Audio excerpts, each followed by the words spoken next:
Noong unang bahagi po ng dekada 90 ay may 68 mag-aaral mula sa iba't ibang pampublikong paaralan sa Cebu na na-expel ng Cebu Division Superintendent. Ito ay dahil hindi nila nilalagay ang kanilang mga kamay sa kanilang dibdib at hindi po nila tinataas ang kanilang kanang kamay o hindi sila umaawit ng pambansang awit sa tuwing isasagawa ang flag ceremony at patriotic pledge. Subalit noong March 1, 1993, naglabas ng desisyon ang Korte Suprema na nagpapawalang bisa sa expulsion. Ibig sabihin, pinahintulutan sila na huwag nang gawin ang mga bagay na yon dahil labag yon sa kanilang relihiyon bilang isang Jehovah's Witnesses sa kondisyon na sila ay mananatiling tahimik at magalang na nakatayo. Alam nyo, naniniwala po kasi sila na ang pagsaludo o paglalagay ng kamay sa dibdib o pagtataas nito at pag-awit ay anyo ito ng pagsamba na dapat ibinibigay lamang para sa Panginoon. Para sa akin, sumasang-ayon ako na ang pagsamba ay para lamang talaga sa Diyos. Gayunpaman, ang pag-awit, ang paglalagay ng ating kanang kamay sa ating dibdib, ang pagtataas nito, ay hindi po ito usapin ng pagsamba. Ito ay pagsaludo. Ito ay gesture of respect sa ating sariling bansa at pagsunod sa ilalim ng Flag and Heraldic Code of the Philippines bilang pagpapakita ng katapatan sa bansa at sa ating pamahalaan. Kaya ngayong umaga ay titignan natin kung ano ba talaga ang tinuturo ng salita ng Diyos tungkol sa pamahalaan at kung paano ba dapat natin ito tignan. Titignan ba natin ito bilang institusyon o bilang pamahalaan lang na inimbento o ginawa ng isang tao lamang? O kailangan natin tignan ng pamahalaan na mas higit pa rito? Bagamat ang simbahan po at ang Estado ay magkahiwalay na institusyon, hindi po nangangahulugan na wala na tayong obligasyon sa kanila. Hindi nangangahulugan na wala na tayong obligasyon sa ating sariling bansa. Kaya ngayong umaga, titignan natin kung ano talaga ang tinuturo ng kasulatan hingil sa usaping pangbansa, hingil sa usaping Estado. Kaya samahan niyo po ako sa Romans chapter 13, verses 1 to 5. Ang bawat tao'y dapat pasakop sa mga pinuno ng pamahalaan sapagkat walang pamahalaang hindi mula sa Diyos at ang Diyos ang nagtatag ng mga pamahalaang umiiral. Kaya nga, ang lumalaban sa pamahalaan ay lumalaban sa itinalaga ng Diyos at sila'y nararapat sa parusa. Ang mga pinuno ay hindi dapat katakutan ng taong gumagawa ng mabuti. Ang mga gumagawa lamang sana o ng masama ang dapat matakot. Kung ayaw mong matakot sa mga namumuno, huwag kang gumawa ka ng mabuti at pararangalan kanila. Sila'y mga lingkod ng Diyos para sa ikabubuti mo. Ngunit, kung gumagawa ka ng masama, dapat kang matakot. Dahil sila'y may kapangyarihang magparusa, sila yung mga lingkod ng Diyos na nagpaparusa sa gumagawa ng masama. Kaya nga, dapat kayong pasakop sa kanila, hindi lamang upang hindi kayo maparusahan, kundi alang-alang na rin sa inyong budhi. Manalangin tayo. O Father, narito ang mga taludtod at mga talatang ibinigay mong muli sa iglesyang ito bilang basihan at panuntunan ng aming pangangaral.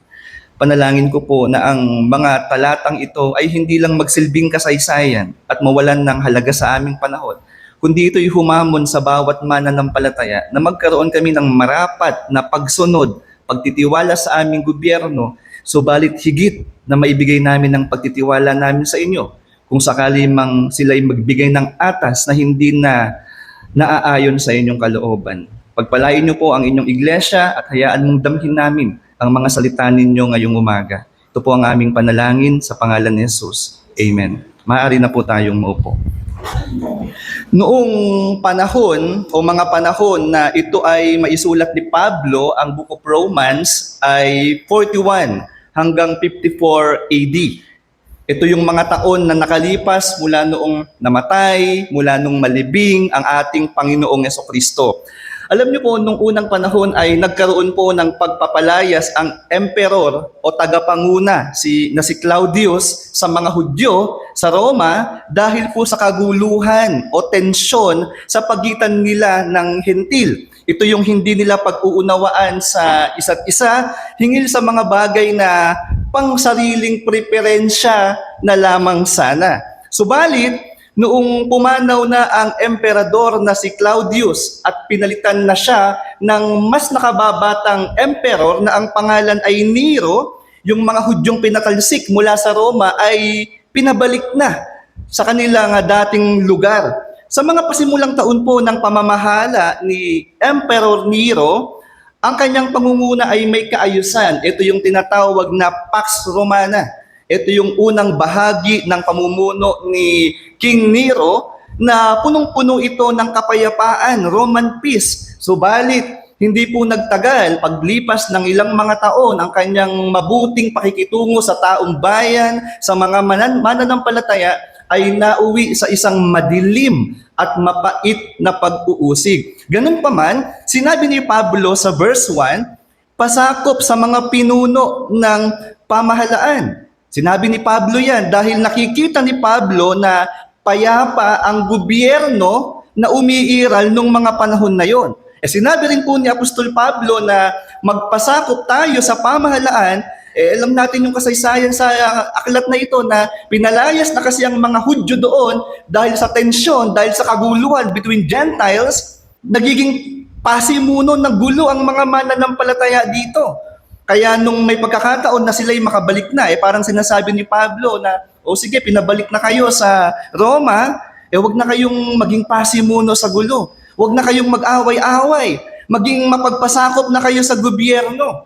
Yan ang ibig sabihin ni Apostol Pablo. At bukod sa mga yan, sa gitna ng mga mananampalatayang Hudyo, ay mayroon silang tinatawag na tax rebellion mindset.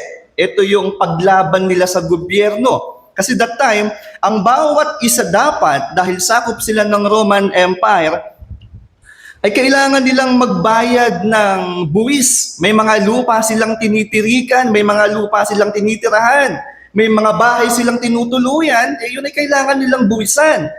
Ang problema, ayaw nilang pasakop sa paganong pamamahala ng gobyerno noon. Kaya mapapansin nyo dito sa talatang isa, ay mayroong pag-aapila.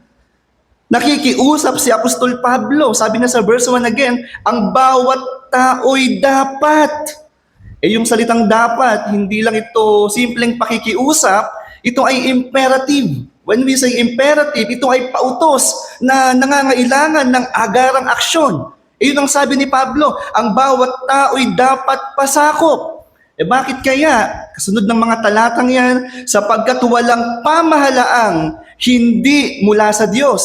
At ang Diyos ang nagtatag ng mga pamahalaang umiiral.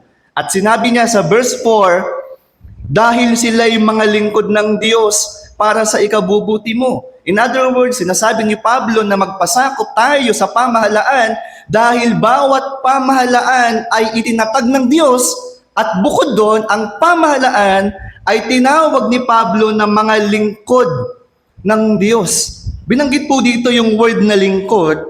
At yung lingkod dito ay sa salitang Griego ay diakonos. Kaparehas ng mga diakonos sa iglesia, yung salita, pero hindi po ito nilalagay sa context ng church. Dahil yung diakonos dito ay nasa context ng gobyerno na ang ibig sabihin, lingkod sila ng Diyos in a sense na sila ay yung mga tao na ginagamit ng Diyos upang isakatuparan ang kanyang banal na layunin. Hindi ibig sabihin na itong mga taong ito ay mananampalataya.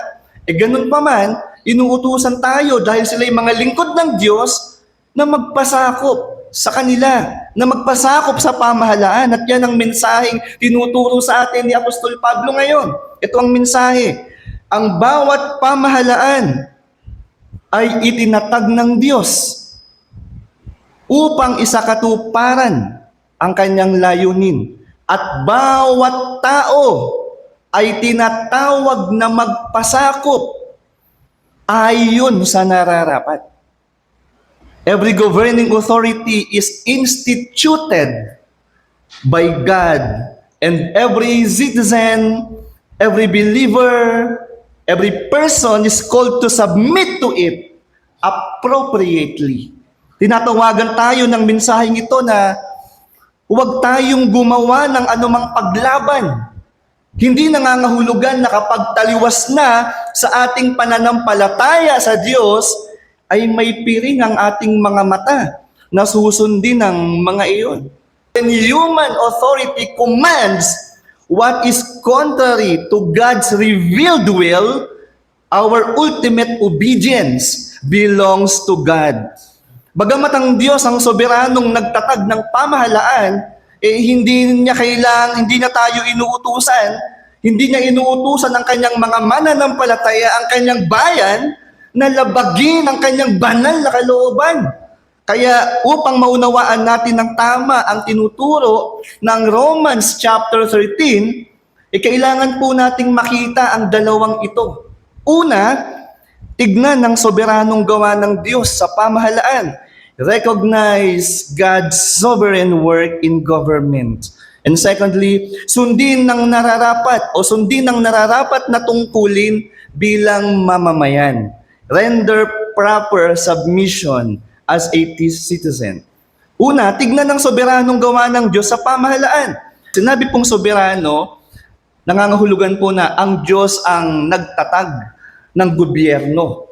At hindi niya lang basta ito tinatag, siya din yung nagpapakilos sa bawat panahon. May mga bagay tayo minsan na hindi po maunawaan na ginagawa nila. Subalit, hindi po nangangahulugan. Kapag may mali na silang ginagawa, ay kinuha na ng Panginoon ang kanyang pagkontrol sa kanila. Hindi. Bagamat mali ang kanilang pagkilos sa ibang mga pagkakataon, hindi po lumihis ang kamay ng Diyos sa kanila. Hindi nawala ang pagkontrol ng Panginoon sa kanila. Kaya sa verse 1, bawat tao'y dapat pasakop sa mga pinuno ng pamahalaan sapagkat walang pamahalaang hindi mula sa Diyos. At ang Diyos ang nagtatag ng mga pamahalaang umiiral. Maliwanag na ang teksto mismo ang nagsasabi na lahat ng otoridad sa mundong ito ay itinatag ng Diyos. Nanggit po dito yung salitang ang Diyos ang nagtatag. Sa King James Version, yung ginamit na nagtatag ay ordained. Sa ESV, ang ginamit ay instituted. At yung Greek word po ng salitang nagtatag ay tetagmenai. It does not merely mean that government was created as a response to human rebellion. Pero hindi lamang doon, mga kapatid. It was also ordained, instituted, upang mangyari ang kanyang layunin. At bilang mananampalataya o Kristiyano, dapat po natin kilalanin na ang pamahalaan, ang gobyerno, ay hindi po aksidenteng lumitaw sa ating bansa o sa ating mundo, kundi ito ay bahagi ng soberanong plano ng Diyos. Kaya ang punto natin, ang pagkilala at pagpapasakop sa otoridad ng pamahalaan ay nagsisimula sa pagkilala na ang Diyos ang nagtalaga nito. Recognition of and submission to governing authorities begin with recognizing that God has instituted them. At alam nyo, mga kapatid, posible na hindi tayo magpapasakop sa ating pamahalaan, hindi tayo susunod sa ating pamahalaan kung ang tingin natin sa institusyong ito ay basta na lamang lumitaw at gawa lang ng isang tao para sa pagkamkam ng salapi at pagpapanatili ng kapangyarihan sa isang pamilya at sa isang tao. Ngunit kung mauunawaan natin na ang pamahalaan ay institusyon na itinatag ng Diyos at nasa ilalim ng soberanong pamamahala, magkakaroon tayo ng biblikal na dahilan upang igalang, upang igalang, upang magpasakop at sundin ang mga lehitimong otoridad na iniaatas sa atin. Di ba't nakasulat po sa ating mga Biblia sa yung nangyari doon sa Juda noong 605 BC?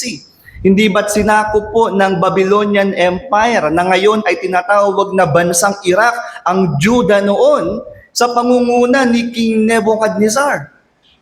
Inakala ng karamihan, dahil nasakop ang Juda, ang sumakop ay ang kalahabang Babylonia, akala ng mamamayan, akala ng taong bayan na ang Diyos ng Israel ay napabagsak na ng Babylonian Empire. Akala nila na wala ng malakas na kapangyarihan ng Juda at ang Diyos.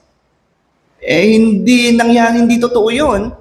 Dahil kalaunan, nabatid po ng taong bayan sa Juda na yung nangyaring pagsakop sa kanila ni King Nebuchadnezzar at ng bansang Babylonian, nalaman nila na yun pala ay hindi aksidente. Nalaman nila na yun pala ay pinahintulot ng Diyos. And it was recorded in 2 Kings 24, verses 2 and 3.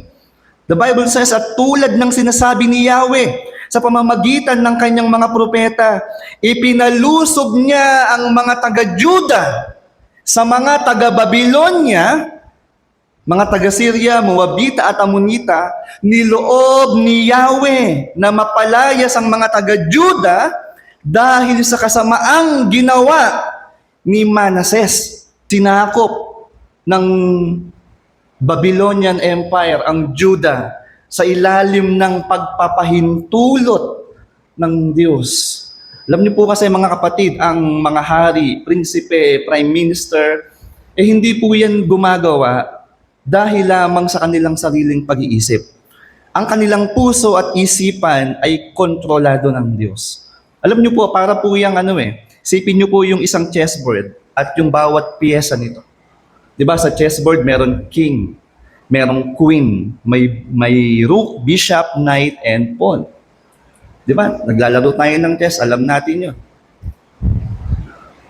Alam natin na hindi lamang gumagalaw yung mga piyesang yun na walang nagko-control sa kanila. Kaya may nananalo, may natatalo, kasi merong manlalaro. May kabuuang kumokontrol sa kanila. At alam nyo, ganyan na ganyan yung sinasabi ng Book of Proverbs. Sa Proverbs 21 verse 1, it says, the king's heart is a stream of water in the hand of the Lord. He turns it wherever he will. Sa Tagalog, hawak ni Yahweh ang isip ng isang hari. At naibabaling niya ito kung saan niya igawi. Pinapakita nito na hawak ng Diyos ang isip ng sino mang tagapamuno sa gobyerno. Kaya mga kapatid, kapag nakikita natin ang kaguluhan, kapag nakikita natin ang katiwalian o pagbabago sa pamahalaan, naaalala ba natin na ang Diyos pa rin ang may kontrol nito? O nananaig na ang takot sa atin? Pag nagbabago ang sitwasyon ng pamahalaan, posibleng tayo ay nangangamba. O minsan naman ay madalas nating nararamdaman ay galit. Minsan kapag nakakaramdam tayo ng galit, ang nangyayari, parang mas gusto pa nating sumama sa rally at pumunta ng Maynila at lusubin ng mga namamahala. Baka pag nakikita natin ng mga pagbabago sa pamahalaang yan, mas gusto pa natin gumawa ng mga bagay na hindi maganda, mag-post sa social media. Baka mas gusto pa natin yun kaysa sa manalangin. Kapag ang kandidatong ibinoto natin ay natalo, o kapag ang pinunong nasa kapangyarihan ay gumagawa ng isang desisyong hindi natin nagugustuhan, ang tanong ko ay, mananatili pa rin ba ang ating pagtitiwala na ang Diyos ang may kontrol sa pamahalaan? Kapag meron pong krisis sa lipunan at ang lahat ay abalang sisihin ang pamahalaan, sasabay din ba tayo na tila wala ng kontrol ang Diyos? O aalalahanin natin ang Diyos ang kumikilos sa kanila upang katuparan ang kanyang banal na naisin o layunin. Mas nakikita ba natin ang mga pagkukulang ng mga pinuno kaysa sa soberanong kamay ng Diyos na kumikilos sa kasaysayan? Yes, I agree that no president, no senator, no governor or barangay chairman is perfect. They are all sinful and fallible human beings like us. Because every leader has strengths and weaknesses, and no one can please everyone. Yet, my dear, beloved brothers and sisters, our confidence is not in the perfection of our leaders, but in the sovereignty of the God who appoints them. Hindi ba't si Jesus mismo, mga kapatid, ay ang Panginoon natin ay nakaranas ng ganyang kalagayan? Hindi ba't ipinako ang ating Panginoon na isinagawa sa harap ng maraming tao, isinagawa sa harap ng taong bayan sa pangunguna ni Herodes at ni Poncio Pilato? Sino ba itong dalawang ito? Sino ba si Poncio Pilato at Herodes? Si Poncio Pilato ay gobernador ng isang napakalaking probinsya. Sino ba si Herodes? Si Herodes ay tetrarch. Siya ay isang lokal na pinuno. Kapwa silang mga pinuno ng pamahalaan at sa totoo lang, itong mga ito, mga Greeks ito, mga wala itong kinalaman sa mga hula tungkol kay Kristo. Wala silang kaalaman sa prophecy in the Old Testament. Sila yung mga tao lamang sa gobyerno at walang kaalaman sa pananampalatayang Hudyo at Kristyanismo. But kung titignan natin, sila yung ginamit ng Diyos para isakatuparan ang kalooban ng Diyos na si Kristo'y mamatay at malibing at muling mabuhay. At ito ay confirmed sa Gawa chapter 4 verse 27. It says, nagkatipon nga sa lungsod na ito sina Herodes at Poncio Pilato kasama ang mga Hentil at ang buong Israel laban sa inyong banal na lingkod na si Jesus, ang inyong hinirang. Nagkatipon sila upang isagawa ang lahat ng bagay na inyong itinakda noong una pa man, ayon sa inyong kapangyarihan at kalooban. Mga kapatid, pinapakita ng mga talatang ito na ang pangyayari o nangyari kay Jesus ay pinlano ng Diyos at ginamit niya ang mga tao sa lipunan at pamahalaan upang maisagawa ang kamatayan ni Jesus. Sinabi rin ng Acts chapter 2 verse 23, this Jesus delivered up according to the definite plan and foreknowledge of God. Pinangyari niya yon sa pamamagitan ng pagsasagawa sa kinatawan ng mga tao sa gobyerno. At ngayon, mga kapatid, dahil ang kanyang kamatayan at pagkalibing at pagkabuhay ay sama-samang depenadong plano ng Diyos na nangyari, sinisigurado ko naman sa inyo, by the warrant of His Word, sigurado na ang bawat mananampalataya, sigurado na ang bawat magtitiwala ngayon kay Jesus ay mayroong buhay na walang hanggan. Isang dakilang biyaya, mga kapatid, na malaman natin ang Diyos ang naghahari sa lahat ng pamahalaang ito. Kaya marapat na tuwing tayo ay titingin sa mga mainstream media, sa bawat balita, sa bawat halalan o pagbabago sa pamahalaan, piliin po nating magtiwala sa kanyang banal at soberanong pamamahala sa atin. Kaya mga kapatid, hangarin nating makita ang pananaw ng politika, hindi lamang sa pananaw ng mundo, kundi sa lente ng kasulatan ng Diyos, na siya ang Diyos na nagtatag ng gobyerno at nagpapakilos nito sa bawat kinatawan. Habang sinasakatuparan niya ang kanyang walang hanggang plano, God's sovereign work over government. Kaya mga kapatid, sana makita natin kapag tumitingin tayo sa usaping politika, hindi tayo affected. Sana hindi mo lang nakikita yung nasa telebisyon, yung mga nagiging balita na nagbibigay sa iyo ng sama ng loob. Sana'y nakikita mo din ang mga kamay ng Diyos na nagmamaniobra sa kanila. So una, tignan ang soberanong gawa ng Diyos sa pamahalaan.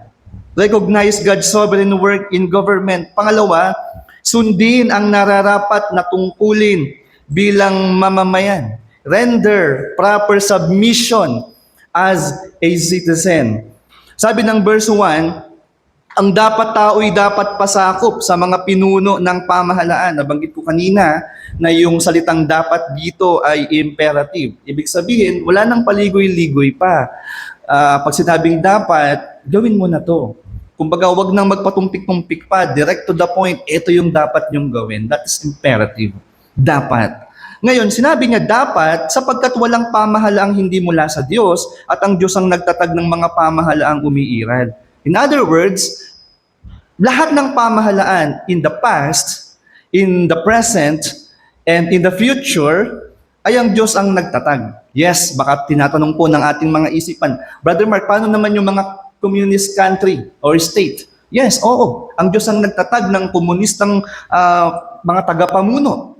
Ang Diyos ang nagtatag ng constitutional monarchy na paraan ng pamamahala sa Inglaterra. Ang Diyos ang nagtatag ng parliamentary democracy na kasalukuyang gobyerno sa bansang Israel.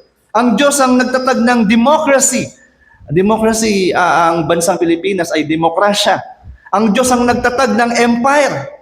Hindi po umiira lang mga yan dahil lamang sa kagustuhan ng tao.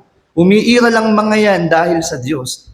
At lahat ng yan ay mayroon pong tinatawag na moral na tungkulin ang bawat mamamayan. Ibig sabihin, anuman ang pagkakaiba-iba ng pamamahala, kailangan ay magkaroon ng moral na tungkulin ng taong bayan, ng mamamayan. At lahat ng yan ay pinapahintulot ng Diyos na gawin natin, lalo na yung mga mabubuting ibinibigay sa atin ng batas. In human point of view, nilagay ang government for lesser evil. Kapag sinabi nating lesser evil, ang mundo ay bumagsak sa kasalanan and full of evil. And ang ginawa ng Diyos ay nilagay niya ang government para yung karahasan ay mabawasan. So, hindi totally mawawala kasi ang makapagpapawala lamang ng evil sa mundo is the kingship of Christ. Kaya yung kayang gawin ng government ay lesser evil. Sabi ng verse 2, at sila'y nararapat sa parusa. Ang mga pinuno, sabi ng verse 3, ay hindi dapat katakutan ng taong gumagawa ng mabuti. Ang mga gumagawa lamang ng masama ang dapat matakot. Kaya kung ayaw mong matakot sa namumuno, gumawa ka ng mabuti at pararangalan kanila. Sila yung mga lingkod ng Diyos para sa ikabubuti mo. Ngunit kung gumagawa ka ng masama, dapat kang matakot. Dahil sila'y may kapangyarihang magparusa. Sila'y mga lingkod ng Diyos na nagpaparusa sa bawat gumagawa ng masama. So kanina, nakita natin na itinalaga ng Diyos ang gobyerno at ito'y kanyang minamaniobra. Ngayon naman makikita natin na itinalaga ng Diyos ang gobyerno o ang pamahalaan upang pigilan ang paglaganap ng kasamaan.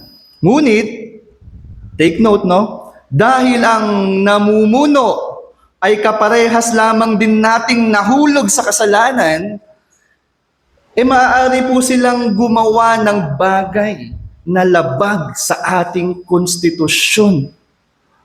Dahil ang mga namumuno ay deprave ang kanilang mga puso din, kagaya natin before, maaari silang gumawa ng isang batas na hindi sang-ayon sa pinakamataas na hukuman ng lupa at ng mundong ito.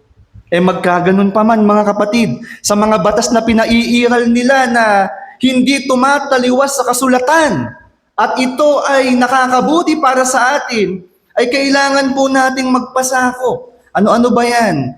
Ang mga batas trapiko, ang pagbabayad ng buwis. So, kailangan palang magpasakop doon. Kailangan na kumuha ng lisensya, professional ID o PRC ID, driver's license, permit, at pagsunod sa mga regulasyon ng ating pamahalaan. Paggalang sa mga opisyal ng pamahalaan at pagsunod sa mga desisyong panghukuman. Yan pala yung dapat nating sundin bilang mamamayan. Itinatag ng Diyos ang pamahalaan upang pigilan ang paglaganap ng kasamaan at mapanatili po ang kaayusan at mapalaganap ang kapayapaan at kapakanan ng lipunan. Kaya ang punto natin, ang mga mananampalataya ay dapat maging huwarang mamamayan sa pagitan ng pagsunod sa mga makatarungan at lehitimong ipinapatupad ng pamahalaan. Kanina narinig natin na ang pagkilala at pagpapasakop sa otoridad ng pamahalaan ay nagsisimula sa pagkilala na ang Diyos ang nagtalaga nito. Ngayon naman, wag mo lang kilalanin. Kailangan mo ring maging mabuting huwaran bilang mananampalataya. Subalit, ang pagsunod na ito ay hindi absolute obedience. It is subordinate obedience. Because our obedience, our absolute obedience is due to God alone.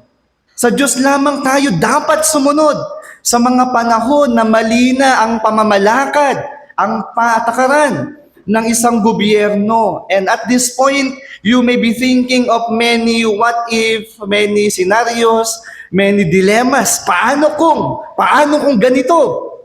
Again, the truth and the principle are always found in the scriptures. Naalala natin si Daniel, di ba? Gumawa ang hari ng isang napakalaking ribulto na gawa sa ginto, yung ibang part, gawa sa bakal, gawa sa putik, etc. And nandun yung 3 Hebrew children. Ang sinabi ni Nebuchadnezzar ay, sumamba kayo sa ribultong ito. Government official siya. Ang ginawa ng tatlong ito, sabi sa verse 17, gawin ninyo, sa 3:17, gawin ninyo kung iyan ang gusto ninyo. Ang Diyos na aming pinaglilingkuran ng magliligtas sa amin sa naglalagablab na pugon at mula sa inyong kapangyarihan. Kung hindi man niya kami iligtas, hindi pa rin kami maglilingkod sa inyong mga Diyos. Ni sasamba sa ribultong ginto na ipinagawa ninyo. Makikita natin dito yung integridad. Makikita natin dito na walang kompromisong ginawa ang mga mananampalatayang ito. At yan ang pamantayan natin. Kapag sinabi ng gobyerno, sambahin mo to, sambahin mo yan. Ang warrant natin dyan ay ang buhay ng 3 Hebrew na ito. Gawin nyo na gusto nyong gawin sa amin, pero hindi kami sasamba sa Diyos-Diyosang yan. Alam nyo, nangyari po yan sa buhay ng mga apostol, particular kay Peter. Ipinapangaral ni Apostle Peter ang gospel that Jesus died, buried, and rose again. Pero yung gobyernong umiiral noon ay galit na galit sa ginagawa ni Pedro. Galit na galit sa pangangharal ng mga apostol. Pero ito yung sinabi ni Apostol Pedro sa Acts chapter 5, verse 29. We must obey God rather than men. Binabati natin ang ating manlalaro na si Mix Alex Iyala. Napanood po ba natin? Lumapit sa kanya na isang tagahanga. At sabi niya, pakipirmahan po. Ang daladala niyang papipirmahan ay watawat. Tinanggihan po ito ni Miss Alex Iyala sapagkat alam niya yun na mali. At violation yun sa Republic Number 8491. Pinili niya ang mas mataas na konstitusyon kaysa po sa alok ng tao. Bilang paghahambing, ngunit sa mas mataas na prinsipyo, mas piliin natin ang konstitusyon ng Panginoon. Kung sakaling papirmahin tayo, kung sakaling ipagawa sa atin ng isang bagay na labag sa konstitusyon at pinakamataas na hukuman ng Panginoon. Sabi ni William Perkins, we must obey men for God's sake, but never against God. Dapat tayong sumunod sa tao, alang-alang sa Diyos, ngunit hindi kailanman laban sa Diyos.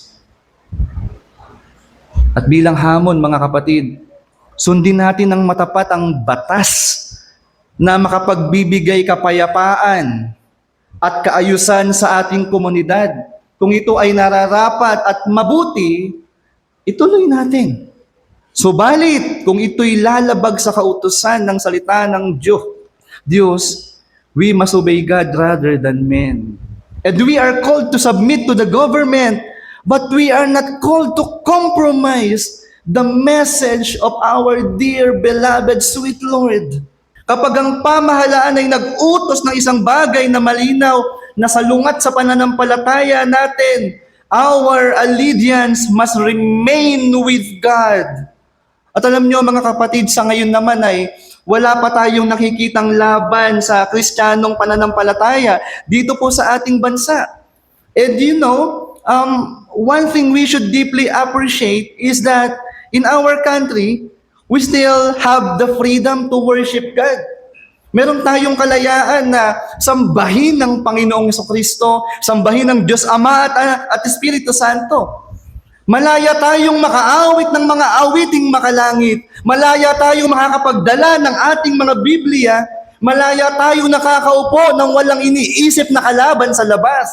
Malaya tayong makapagbahagi ng ebanghelyo sa labas ng mundo, sa labas ng iglesia.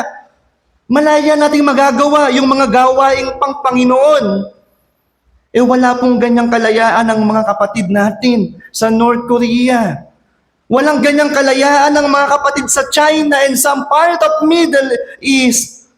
Hanggang ngayon sila ay nagtatago sa gobyerno. Hanggang ngayon yung mga tinig na papuri sa Diyos ay mahihina lamang at hindi na isisigaw. Ang salita ng Diyos ay nagiging limitado sa kanilang mga lugar. At wala silang ganitong iglesia na kagaya natin. Ang kanilang mga lugar ay nasa libliban, nasa bundok, nasa ilalim ng lupa.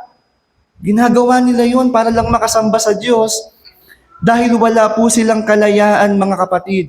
Dahil ipinagbabawal ito ng pamahalaan nila.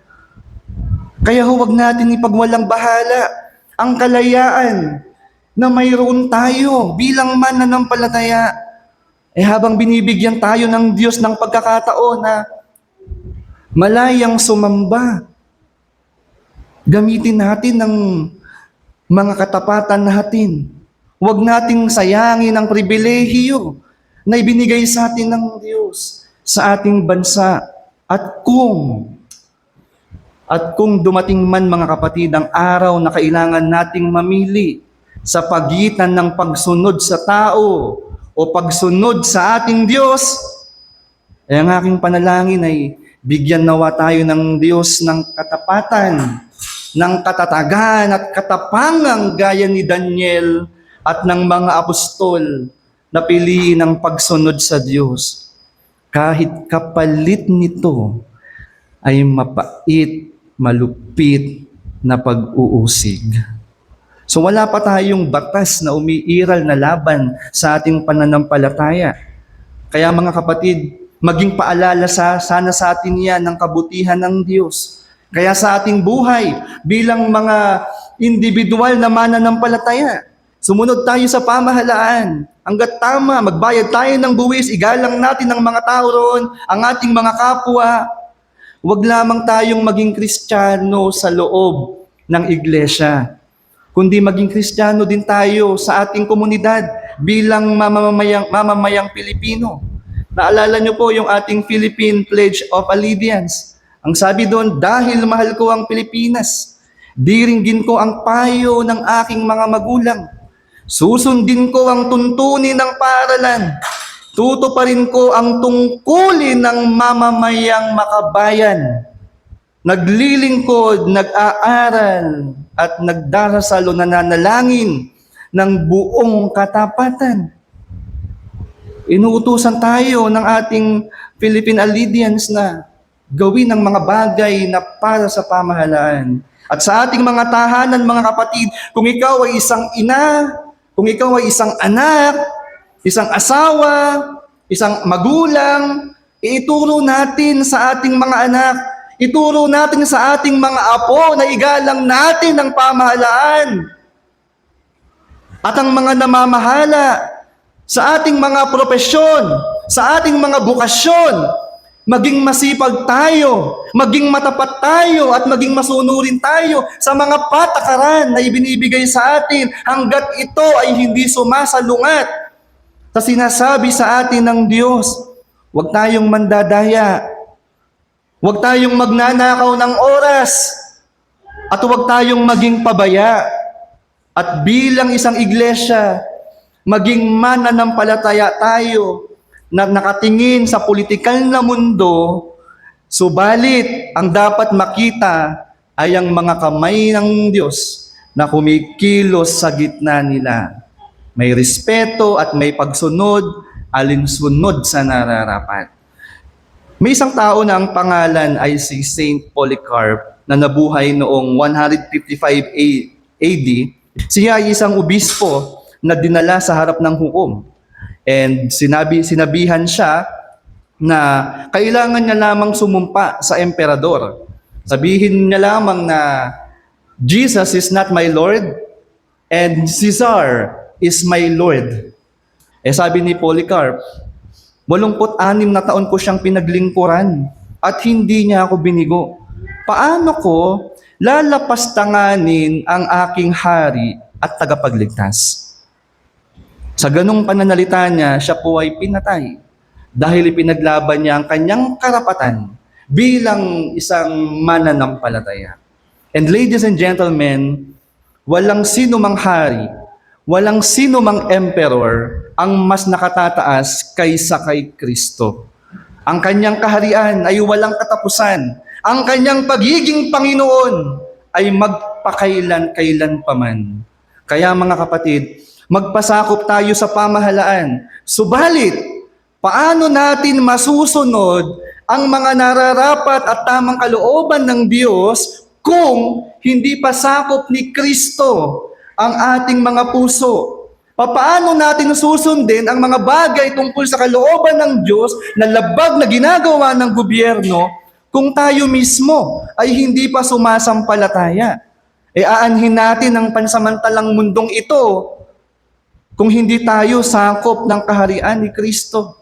Sabi ng Ephesians 1:20 and 21, ipinamalas niya ang kanyang kapangyarihan kay Kristo nang muli niya itong buhayin at maupo sa kanyang kanan sa kalangitan. Nasa ilalim ng kanyang kapangyarihan ng lahat ng pinuno, kapangyarihan, lakas at pamamahala, at higit pa sa lahat ng pangalan na maaaring banggitin, hindi lamang sa panahong ito, maging sa panahong darating. Mga kapatid, He is above every emperor, every prince, every king, and every president. Kaya, hangarin po natin mga kapatid, ang mapabilang din sa kaharian. Magsisi tayo ng ating mga kasalanan at manampalataya tayo kay Kristo. Siya'y namatay, inilibing at muling nabuhay. Nasa Kanya po ang pinakamataas na kaharian ng mundong ito. Kaya mga kapatid, sa bawat isa na nandito ngayon, gusto kong sabihin sa iyo na si Jesus ang pinakamataas na hari. Sana sinakop niya na ang buhay mo. Sundin ng nararapat na tungkulin bilang mamamayan. Render proper submission as a citizen. Matthew 22:21, render therefore unto Caesar the things which are Caesar's, and unto God the things that are God's. And sa our conclusion, tignan natin ang soberanong gawa ng Diyos sa pamahalaan. Sundin ang nararapat na tungkulin bilang mamamayan. Makita nawa ito sa ating pang-araw-araw na buhay bilang individual at bilang isang iglesia dahil civil authority is under God's sovereign rule. Let's come before God in prayer. Oh Father, Salamat po sa Book of Romans chapter 13 na ibinigay nyo sa lupa ang isang gobyerno na maaaring magpairal ng batas para sa kabawasan o for lesser evil. Subalit may mga pagkakataon na maaari nilang gawin ng isang bagay na labag sa konstitusyon. Subalit hindi kami dapat tumingin lamang doon. Dapat namin tignan na ikaw pa rin ang kumikilos sa gitna nila. Kaya dapat ay maging panatag kami. Hindi kami dapat nanunuligsa ng mga tao sa pamahalaan, kundi maging panatag. At nakita rin namin, Panginoon, bilang isang mamamayang Pilipino, gawin namin ang nararapat. Gawin namin ang mga mabubuting atas ninyo at atas ng hukuman. Subalit, Panginoon, pinaalala niyo sa amin kung ito'y laban sa inyo, laban sa pananampalatayang Kristyanismo, handa kaming usungin ang pag-uusig. Alang-alang po sa inyo, aming Panginoon. Salamat po, Lord. Ito po ang aming panalangin. Sa pangalan ni Jesus. Amen. Amen.